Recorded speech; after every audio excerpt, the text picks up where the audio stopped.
The Celtics Talk podcast is presented by 24autogroup.com, 11 locations across New England.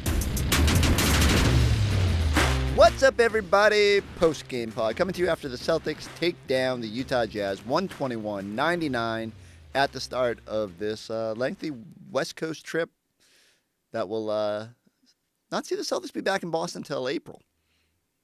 Celtics improved to 51-19, 27-7 on the road. Jaylen Tatum, Kristaps Porzingis excellent in this game. Peyton Pritchard, Luke Cornet doing their thing. And man, it feels like I haven't done a post-game pod, well, at least not from this room, in a while. It's been a weird week with only the one sort of midweek game and then the ownership thing popping up. Good to see everybody back out there on the court. Now, look, this is one of those odd games where the Celtics felt like they might be struggling to have motivation. Utah is clearly trying to tank, but put up a good fight in this game and was kind of frisky in the third quarter. We had a little bit of a flare-up. Colin Sexton and KP getting into it early in the fourth, and it seemed to wake the Celtics up a little bit from whatever slumber they might have been going through. KP, 21 in the first half, finishes with 27 points, 10 rebounds, 6 assists in only 24-40. Tatum, 26 points on 11 of 25 shooting, 6 rebounds, 6 assists. He did have 6 turnovers, not his most shorthanded of games. But I thought a couple things that jumped out to me. Peyton Pritchard shrugged off a quiet start. Thought he was really good at the finish line. I think might have get up to 18 points. Forgot to write down his total output. Luke is a plus 23 in 16 minutes, 12 seconds, 4 points, 8 rebounds, 3 blocks. Drew Holiday had a sequence there in the fourth quarter where big boy steal on one end goes the other way, a little give and go with KP to finish it off. So, this is one of those nights again where it just feels like start of a road trip. You're kind of locked into that 2 seed, even though Cleveland's sneaky struggling right now. 0.03% chance, or no, 0.3% chance that you could get to the 1 seed, but we're not going to go there. And the Celtics just kind of, when they needed to, kick it into overdrive and get the win. I'm struggling to figure out who I want to focus on. I feel like Luke deserves as much credit as anybody. I don't know if you guys saw the video earlier this week. So we got to sit down with all the Celtics players. And if you're listening to the off-day pod next week, we're going to cobble together a bunch of these little segments that we did. But if you missed the Jaylen Brown talking about Luke the enforcer and Luke lamenting that he wasn't more of an enforcer against Giannis back at the start of the season, the game where Giannis hit Jaylen with the fake handshake, rub through your hair thing. It's a hilarious moment. The sneaky thing that's been lost in how important Luke's personality is with this team and all the good things that Luke brings character-wise to this team and levity-wise is he's just been really good this year. And he didn't play a whole lot in the first half, and it just felt like when he was on the court, good things were happening, as reflected again by a plus 23. The blocks were awesome. Luke was out there hustling. Look, he'll smoke a layup every now and then or, do something frustrating. But, I mean, this is a guy that came back on a minimum contract because he likes playing here, turned down bigger offers, all because he wanted to chase another championship with a group where he knew he was going to have a heavy role with the balance between KP and Al, both getting their rest over the course of a season. And he's just been phenomenal.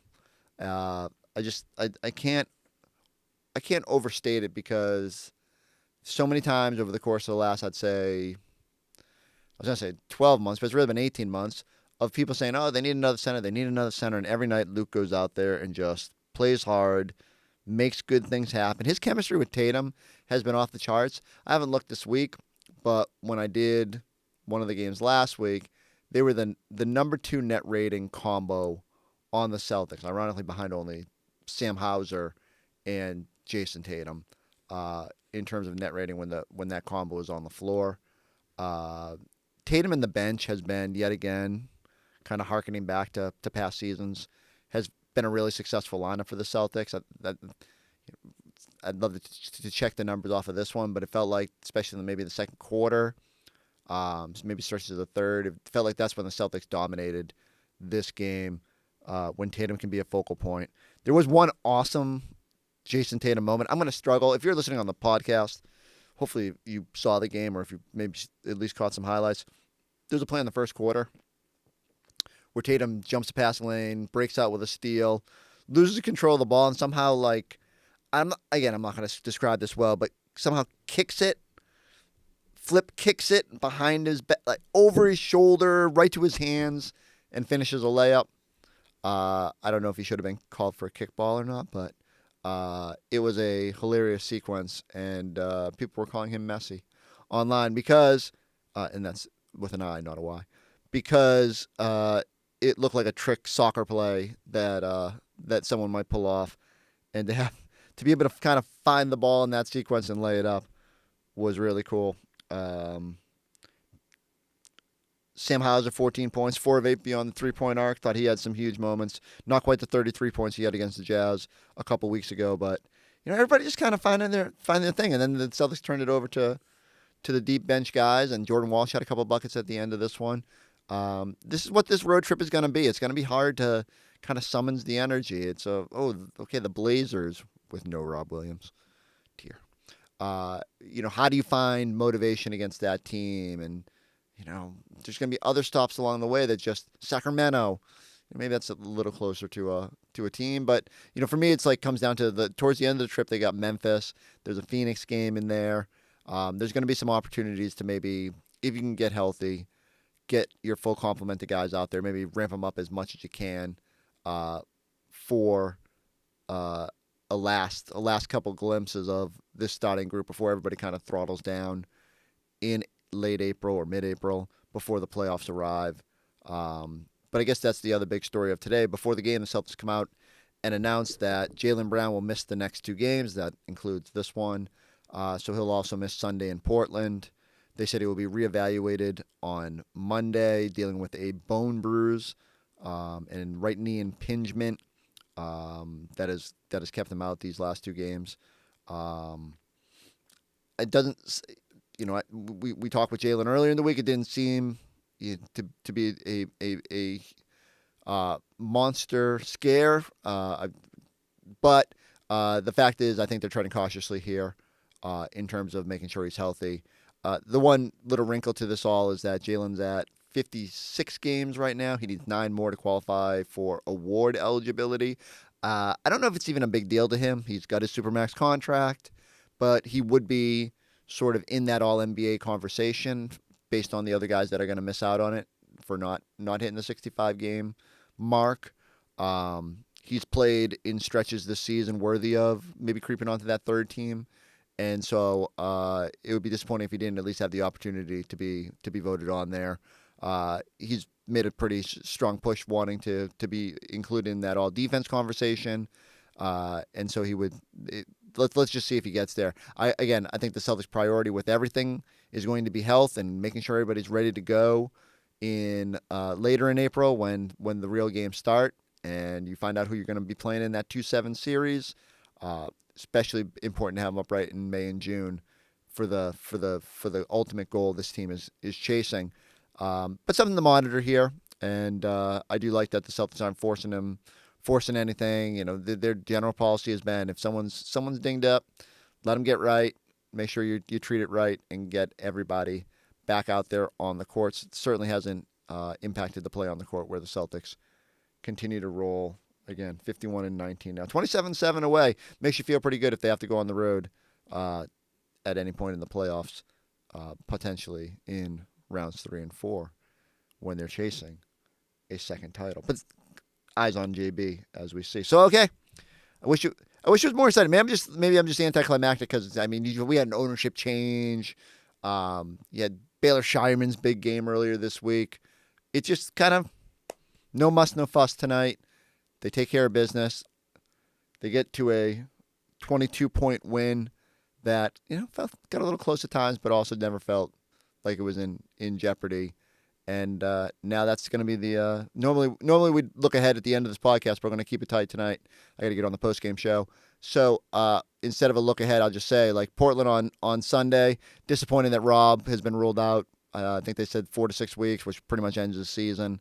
I really hope at some point he gets healthy and can stay out there on the court, start thinking about his long-term future and what comes next. He's still on that contract that he signed with Boston. Really hope he gets himself healthy and has an off season to come back stronger.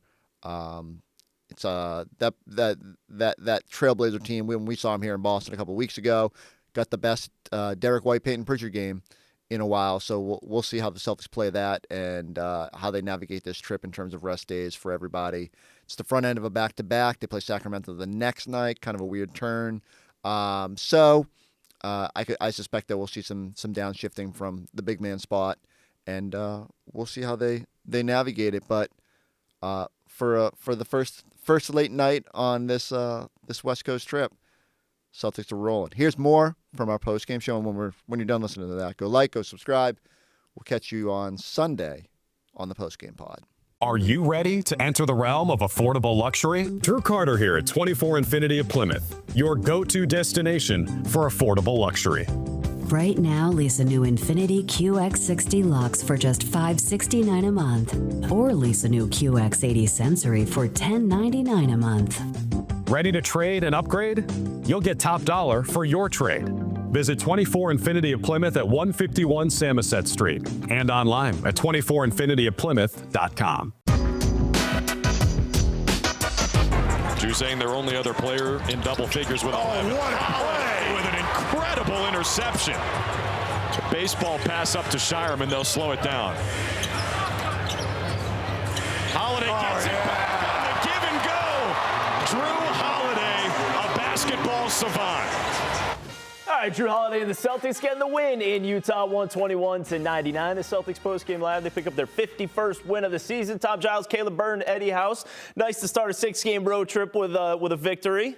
Yeah, I mean, it was awesome. And that play specifically, Eddie, like, that's the one that gets me going, because you see Drew Holiday, who was scoreless the first half, and then he goes on to score 8. But just those little details, the hustle plays, and we saw that from Derek White. We saw that from Peyton Pritchard. Even Luke Cornet, who didn't have a whole lot of buckets here in this one, but his defensive effort, that's, to me, what's going to allow this Celtics team, come playoff time, to be more complete. Well, is the depth of this team. It could be anybody at any given moment. Let's not forget Jaylen Brown didn't play. But in his absence, who stepped up? KP.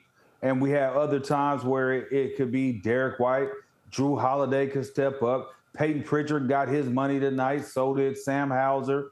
So everybody eats out here, man. And it's good when everybody sits at the table and everybody's feasting on the other team. And this is what you're supposed to do. Like I said, you got to go handle business against teams like this, especially at this time of the year.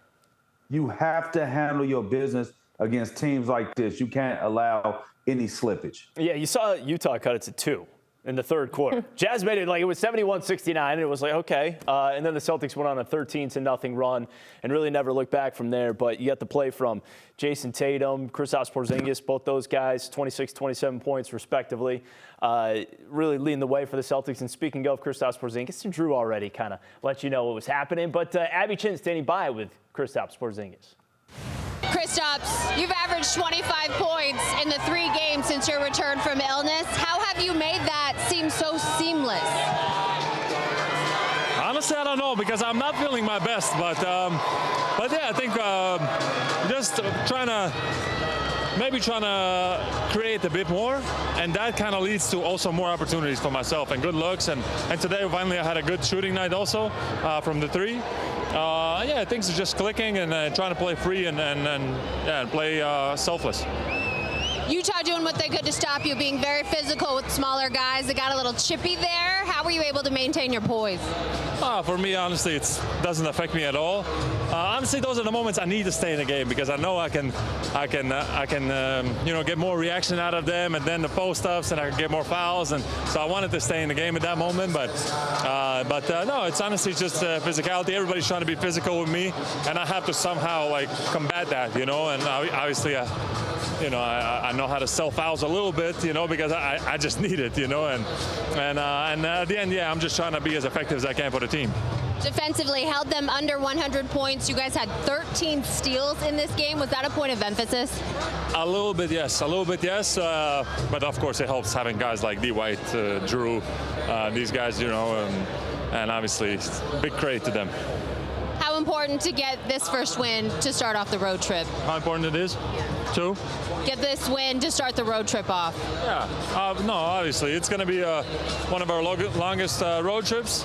We want to have a good road trip, even though it's not maybe the highest quality of teams we're going to play against, but we want to show up and not play down to maybe the competition. So good to start with a win, and want to keep it going. KP, thank you. Congrats. Thank you very much. All right, so 27 points in all for Kristaps Porzingis to go with the 10 rebounds and 6 assists. But he kind of mentioned it in that answer since coming back from injuries, just his third game back, but just made 1 3 in each of the first 2 games coming back. Eddie, tonight, knocking down 3 really right off the bat, 3 of 5 from behind the arc. And how much does that really help this offense kind of space things out? It helps so much because it's 2 things that happens. If he's able to knock those 3-point shots down, takes away the shot blocker. The biggest guy is going to have to guard Kristaps Porzingis. They're not putting a guard on him ever, okay? And you could go double big. You could do whatever you want to do. But the biggest guy, most of the time, the shot blocker is going to be guarding him. So when you get that opportunity and he starts knocking down those shots, it just opens up the offense for the team in a different way that I don't think that there's another team that has that if they go double big. They have a guy that – because Al Horford could knock down threes, and that's – who we go double big with. So it gives us a different dynamic that I don't think any other team out here in the NBA has. They don't have that luxury.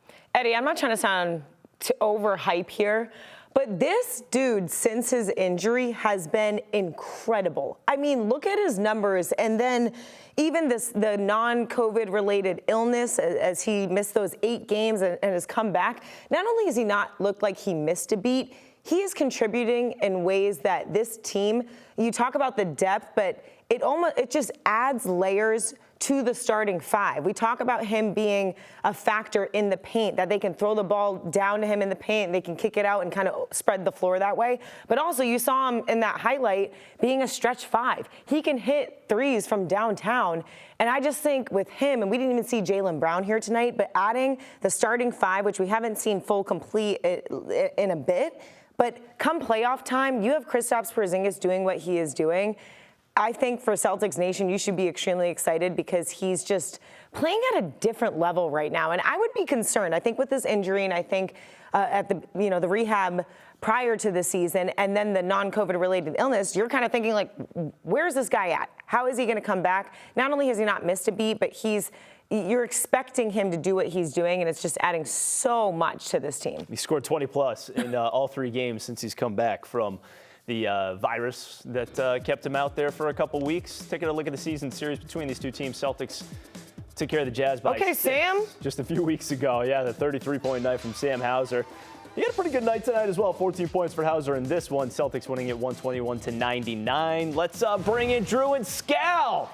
You guys up top again for this one in Utah? Yeah, here's what happens in this part of the country, Giles. When you're up this high, there's snow. So there's actually snow on the seats around us. That's the elevation we're at here in the Rocky Mountains. Yeah, we're a mile away from the floor, but you can still tell that the Celtics look good tonight. Scal, it's take care of business mode at this point of the season, right? Because the Celtics don't have a lot of games left against playoff teams.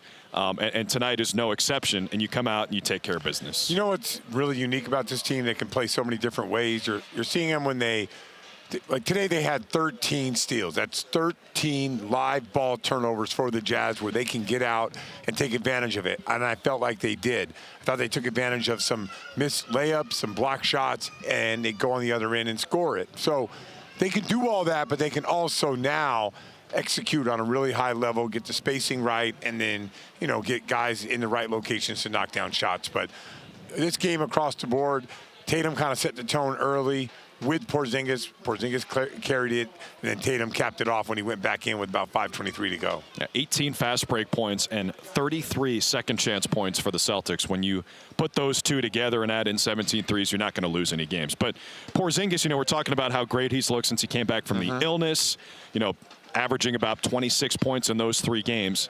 It's been against Brooklyn twice and now Utah. Do you think, does the competition have something to do with it, or is he all the way back? Yeah, I think a little bit, because when they switch, he has a massive mismatch, right? But that's what it looks like. Maybe for Portland, it'll be the same. I doubt he'll play the back-to-back, so he probably won't play in Sacramento. But, yeah, I think the answer is, you know, wherever he's at right now, if you're not loaded up with physical guards, he's going to punish you. And there was times where I thought, like, Holiday and Tatum did a really good job of making sure he got the ball. And then other guys got to understand, like, when Porzingis has a night like this, you go inside. If he's not, then you could do different things. You can run into screen and rolls. You can use Porzingis differently. But tonight, we should have been feeding the beast, you know, throughout this entire game. And I thought he was really effective when he got the ball. My favorite sequence tonight, Drew Holiday getting that interception, reading the play like a book, other side, give and go, gets it back and finishes. Scal, I'm not going to ask you any more questions because I know you got a flight to catch. Yeah. So Eddie House will be hanging out in Portland. Hold it Sacramento, down. Hold it down, E-House. We'll be big chilling, and then Big Scally will be back when we go to San Antonio. Don't blow him off, man. He's actually cool, way cooler than he looks, man. Do not blow this guy off. I don't know if that's a compliment, Giles. It's a backhanded compliment. That's what it is. You're you mad cool, Drew. He's cool, man. Yeah, He's cool to hang out with. Eddie, Giles, Chris Forsberg joining us now. And let's just start with your biggest takeaway here from the Celtics in the 22-point win. I was just before I get to Jason Tatum, I was thinking about the threes. There's that race. Everyone's competing to see who's going to be the single-season Celtics three-point leader. And it's all 3 guys within 5 of each other. And I think Tatum and Derek White are now tied. They're all going to shatter IT's record from a couple years ago. But I'm just saying, every game that's kind of like the game within the game that I'm watching, Peyton's making up a little ground tonight. But Jason Tatum goes out there. The play that will stick in my mind is in that first quarter. He jumps the passing lane, breaks out in transition, and then, like, what do we call that? Like, bicycle kicks it, or, you know, kind of kicks it? Yeah. Somehow volleys it to himself. Is that legal? Probably not. Probably not, but it doesn't matter because it was so cool. Yeah, it was cool. Those things only happen to the superstars. Right. I promise you that. If that happened with me, somehow the ball would have went out of bounds off somebody. We would have been taking it out on the sideline or the baseline, whatever. But it came right to him. I would have ran into the stanchion. But Tatum just makes it look so smooth. Kicks it up, finishes the layup, and look. 3 of 10 beyond the three-point arc, I think. Not a great shooting night, like efficiency-wise. 6 turnovers is not a lot. You know, there's a little bit to nitpick there. And yet, when they needed sort of to calm themselves, to get on track, especially when Utah surged within 2 in that third quarter, it was Tatum and the bench that typically cranked it up a little bit, got some separation. Just when he needed to be great, he was great.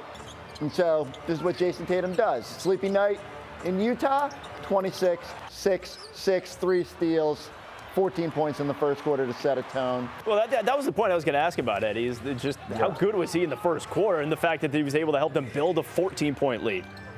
He set the tone. And you know what? This is the thing about this team. This is why we're going to be on the Duck Boats again. This is why we're going to win a championship, because we have guys that can turn it up at any given moment. You don't know what quarter somebody can take over. Last year, it was Jaylen Brown, first quarter, setting the tone every single night, right, pretty much. Then you had in the finals Kristaps Porzingis going crazy against Dallas, right, and in that first quarter. But tonight, it's different moments, and guys, it could be different guys that take over in the time that you needed to set the tone. So we're going to be on the duck boats again, so get ready. Should I bring the clippers? Yeah, if you just want to like just start sharpening them, there'll be some. No, it's not going to be a knife. It ain't going to be a razor. It's going to be some zzz, I'm in. one of those. Whatever it is. Like by then, I'm going to have like a terrible tan line on this mustache, but it'll be amazing. Riding around Boston. I don't know, though. I'm kind of growing attached. A guy like you, like, what's the tan line from? Just playing 17 rounds of golf per week? Maybe. In the freezing cold out there? No, it doesn't matter to him. Are you kidding me? He's played every month. Played in January. Sunday looks cold. See you at 9 a.m., boys. All right, so Jason Tatum, again, coming up with 26 points in this one. Celtics coming up with a 22-point win. Our guards, and Luke too, like, did a good job of just picking up the intensity defensively. We were kind of going through the motions a bit for a while, and that's one thing we actually talked about. So, I think D. White, especially getting some steals, and Drew with his activity, and Luke protecting the rim, I think was key for us to go on a run again. What are the challenges now not going through the motions? Like during games like this, you guys are pretty much into the 2 seed. There's only so many games left. Like, that's Joe's job to get us going, for these games, and he's doing a good job. He's encouraging us to take it as a challenge each of these games, and especially these kind of teams, they're a bit dangerous because they try different stuff, to see if something go their way and they can steal a game from us. We just have to maintain our level of basketball, and on top of that, be ready for teams throwing different stuff at us. So, Joe's on top of that. How does he motivate you guys? Is it in film? Is it? Yeah. I mean, we look at what we do, wrong in these situations, and analyze that, and then also is the motivation part. Like, why are we trying to win all these games? Like, we need obviously we have our pride, but also just a little extra edge to have for these games, and Joe is good at giving us a challenge.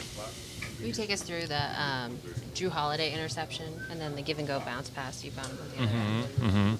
Yeah, Drew is just a smart player, and honestly, the spacing was kind of not ideal in that situation, but he found a little opening, pump faked, and then it felt good too when I threw that pass. I was like, oh, that went through. It was pretty tight too. Went through, and Drew scored, so it was a nice moment. You had another bounce assist in that first half too, and then the Baylor one-arm fly-out, trying to get in your Nikola Jokic era. Yeah, honestly, I rewatched that's from the last game, right? So I rewatched that play.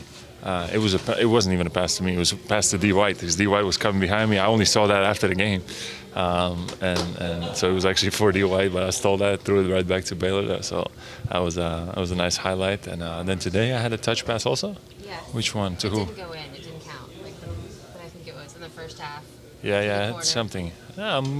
Passing game is getting a little bit better, no? I think, solid. Just trying to make plays for the teammates, and a couple nice plays today. Did you guys see Colin Sexton's big ball celebration? I did not see that, but I'm not surprised. I'm not sure how much you followed, but obviously Bill Chisholm was named the new owner of the team yesterday. Have you got a chance to talk to him at all? Not yet. Well, what are you kind of hoping this new group comes in? They're talking to Jason and Al. Their hopes kind of maintaining basically what you guys have. You guys have a model franchise. Obviously, you have success. Like, what are you kind of hoping as the transition begins? Honestly, I don't have any I don't expect anything. I don't know. I haven't met them yet, and honestly, it's not for me to worry about too much. We'll see. He's probably going to be around soon, and then it will be first time I meet him and the team. And I don't know. Honestly, I don't have a strong opinion, and I don't. For me, I focus on this.